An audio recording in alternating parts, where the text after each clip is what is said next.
বন্ধুসকল, জীৱনত কেতিয়াবা কোনো এখন ঠাই যাক আমি নিজৰ ঘৰ বুলি ভাবিলেও সেইখন ঠাই আমাক আনৰ লগত পৰিচয় কৰি দিয়ে।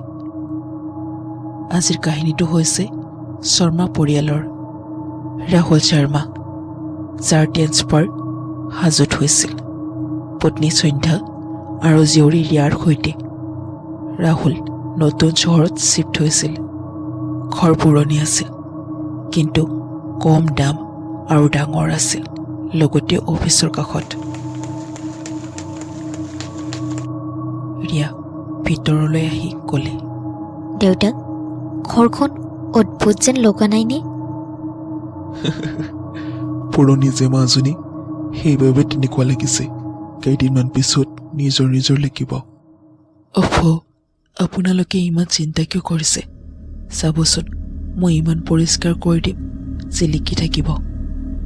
সকলোৱে হাঁহিব ধৰিলে, কিন্তু ঘৰৰ ভিতৰত অদ্ভুত ঠাণ্ডা, য'ত বাহিৰত বহুত গৰম আছিল। কিছু সময় পিছত ৰিয়া নিজৰ ৰুমলৈ গুচি যায়।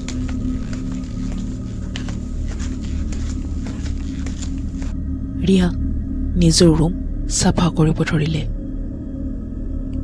ৰুমটো দেখিবলৈ বহুত লেতেৰা আছিল, চাৰিওৰ পিনে মকৰাৰ জাল। যেতিয়া তাই আলমাৰি গুচালে, বেৰত হাতেৰে খামোচা কিছুমান চিন দেখিবলৈ পালে। আৰে, এইটো কিহৰ চিন? দেখিবলৈতো কোনোবাই খামোচা যেন লাগিছে।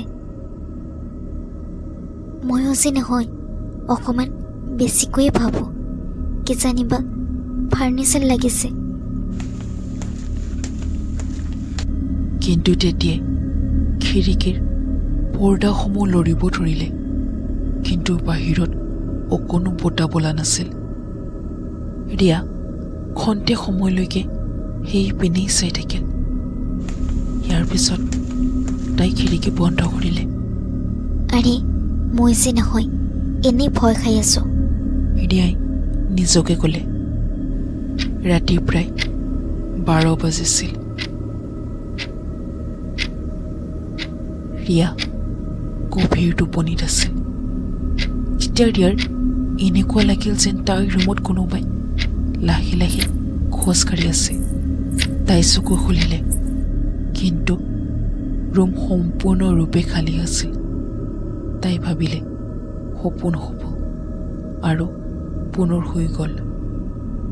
কিন্তু এতিয়া তাইৰ বিচনাৰ কাষত থকা চকীখন লৰিব ধৰিলে।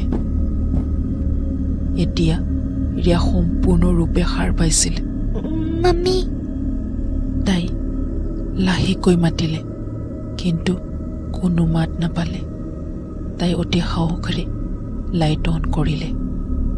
ৰুমটো সম্পূৰ্ণৰূপে খালী আছিল, কিন্তু তাইৰ পঢ়া টেবুলত ডায়েৰীখন খোলা আছিল আৰু তাত লিখা আছিল, এইটো মোৰ ৰুম।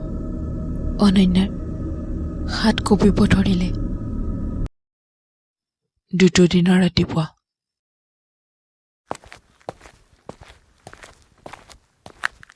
ৰিয়াই লিভিং ৰুমলৈ আহিলে। তাত ইতিমধ্যে ৰিয়াৰ মা আৰু দেউতা বহি আছিল। তাই সকলোবোৰ কথা বিৱৰি ক'লে। ৰাহুল হাঁহিব ধৰিলে। আৰে মাজনী, তুমিয়ে টোপনিত লিখিছা চাগে। নাই দেউতা, মোৰতো এনেকুৱা আখৰো নহয়। নাই মাজনী, ভয় কৰিবলগীয়া কোনো কথা নাই। নতুন ঠাই, গতিকে অলপমান সময় লাগিব, সকলোবোৰ ঠিক হ'ব।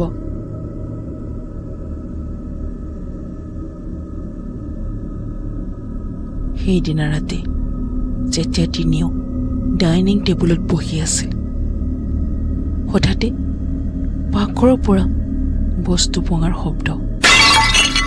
বস্তুসমূহ এইফালৰ পৰা সেইফালে নিজে নিজে কৰিব ধৰিলে। লাইট জ্বলা নমা কৰিব ধৰিলে। এইবোৰ দেখি ৰাহুলো ভয় খালে। আৰে, এইবিলাক কি হ'ব ধৰিছে? বস্তুসমূহ নিজে নিজে কেনেকৈ পৰিল? মই কৈছিলোঁ নে দেউতা, ইয়াত কিবাটো আছে। আমি ইয়াত থকাটো উচিত হোৱা নাই। তুমি চিন্তা নকৰিবা মাজনী, মই কিবা নহয় কিবা নিশ্চয় কৰিম। ৰাহুল সম্পূৰ্ণ ঘৰত কেমেৰা লগালে।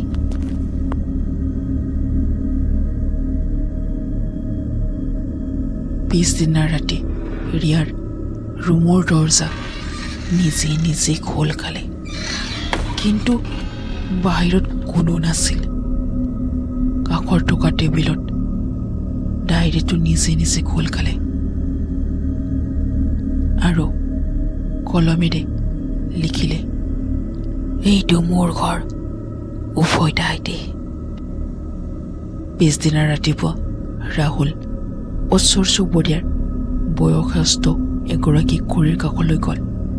তেখেতে ক'লে, এইখন ঘৰত বহু বছৰ আগত এগৰাকী ছোৱালী নিজৰ মা দেউতাৰ সৈতে বাস কৰিছিল।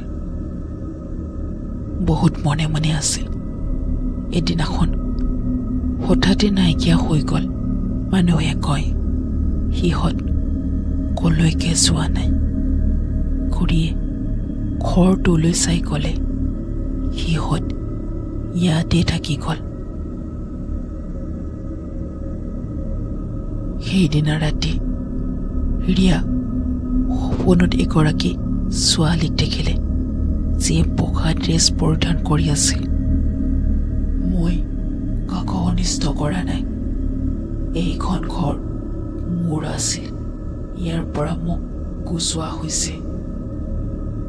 ৰিয়াই সুধিলে, তুমি আমাক কিয় ভয় খুৱাই আছা? কাৰণ মোৰ কাহিনী কোনেও শুনিব নিবিচাৰে। দ্বিতীয় দিনা